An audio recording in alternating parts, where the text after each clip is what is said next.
Are you loving substitute teaching and you just want to be consistent and work Monday through Friday whenever you can, and you just want to be that respected sub that is always called back? Well, I have 5 secrets that will help you do just that. And these will always, there's always more, there's always less. We all have our own opinion, and that's okay. I just picked the top 5 that I thought that helped me, and stuff that, and when I was subbing, teachers would say, I loved that you did this. And I was like, oh, cool, okay. These are what I did. I probably did more or less, but these have been communicated to me on what I did well. Okay, so the first one is leaving detailed notes. Leaving detailed notes, I don't mean writing a chapter book. No, I just mean writing to the teachers who was absent, who wasn't, and who was tardy, that type of thing. I would write to them what I got done throughout the day and what didn't get done on their lesson plan. If something broke, not something broke, but like, for example, I was in a class where I was supposed to do a video lesson, right? So it was a 42-minute honors English, and the teacher spent this time for the whole lesson to be up on, projected onto the board so that students can see it. Well, the volume wasn't working. IT wasn't there that day, and I was like, well, we could read his lips, or we could just have a free period because I don't know what to do. And it was like it was 42 minutes long. It was as long as the period. So I had to tell him. I was like, sorry, but none of your classes did anything because we couldn't hear anything. So let them know that. It sucks, but they need to know that. Other things I would put in there is if there was something that I felt like they needed to know, like, for example, so-and-so had their head down and I sent them to the nurse. Someone fell off their chair and hit their head. That never happened, but sent them to the nurse for that. Someone was in the room. They weren't supposed to be there. They had a note saying that they were in this class, but they were here, wouldn't leave, whatever. And I would let them know that and say, hey, I was trying to get them out of the classroom. They were refusing to, blah, blah, blah, whatever. I tried to handle it as best as I could because I'm sure a lot of you have that issue where they just want to be with their friends and they think that they can be slick. But yeah, so just things like that you think that the teacher should know. I always just let them know that. And times too, like, I'd get a phone call saying, hey, can I have Tyler come to the nurse's office? He needs to do his hearing test. Okay. So I'd get him to go down there. I would write the time that he left, the time he came back. Or like, if they had a pass to go somewhere, I would just kind of write a note saying like, Elena to the office, 8:42 a.m. to 8:49 a.m., something like that. That way they know that they were like doing what they were supposed to be doing.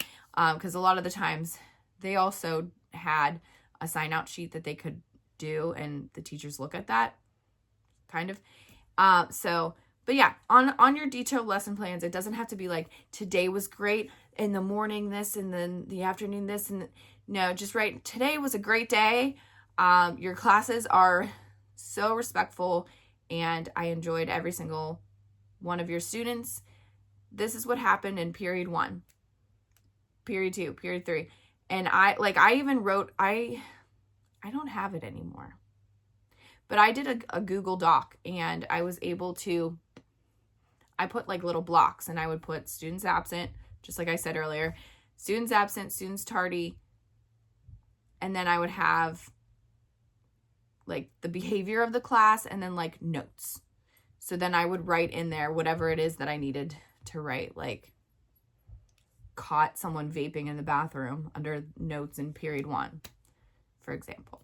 So it wasn't like a chapter book. It just was like bulleted notes. Okay, moving on. Leave the room better than you found it. So we all know that kids can be messy. Sometimes they eat in the room. There's crumbs or there's wrappers. The desk kind of gets shifted and things like that. Just try to put it back to where they were when you walked into the classroom. Make the papers that you collected nice and tidy so it's not confusing. And then put like your sub notes right on top. That way the teacher can be like, oh, there they are. Just try to keep it as neat and organized as you can. I don't mean organize their room, but just make it clean. Yeah. Communicate professionally. Respond promptly. I can't talk.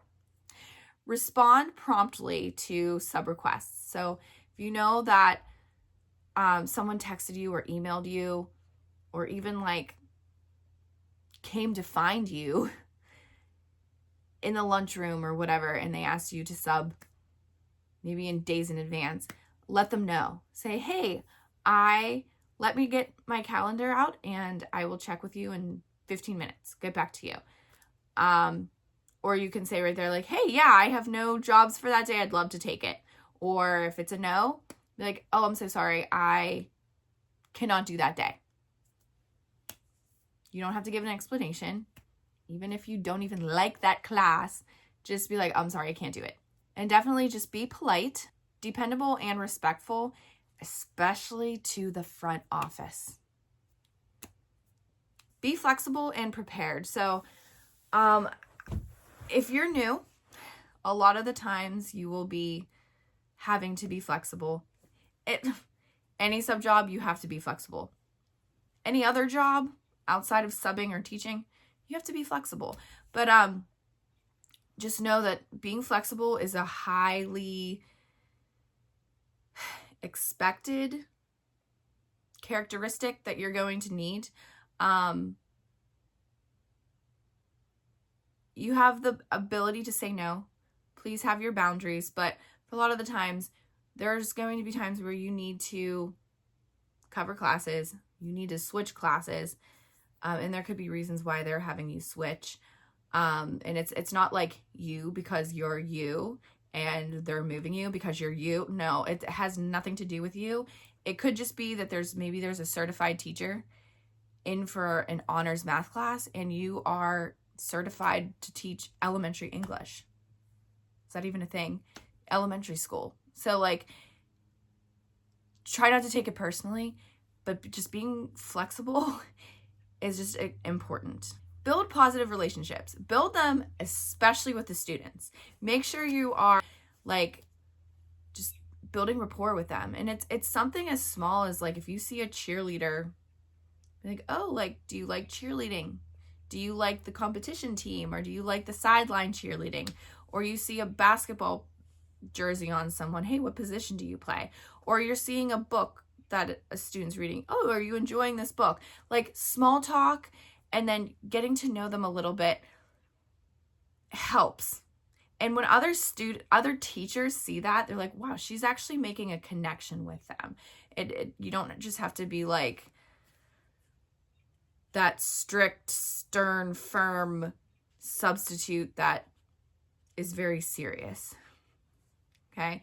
You can joke with the kids, obviously, if it's appropriate. Just try to build that relationship, because subbing will come easier when you have a relationship with the kids. Also, just building a relationship with the teachers, the paraprofessionals, the secretaries. Now, I'm not saying like you have to be everyone's friend. That's no way, not even possible, as we all know that. Not everyone's going to like us. But being kind to them and just saying hi. Like, we know that not every teacher is nice. Not every para is nice. But if you're just like, hey, how are you? Have a great day. Or, hey, do you need anything? Or if you know you were in for a teacher and you've never met them before and you're at the same school, go in early and just say, hey, I won't keep you. I know you're you're getting ready for today, but I was in for you yesterday. I just wanted to introduce myself and just let you know I had a great day yesterday. you know, and just being kind and open, and that shows them that like you really care about your job and you want to be here. So those were my top 5 secrets to being the most requested sub, and I will see you in this video.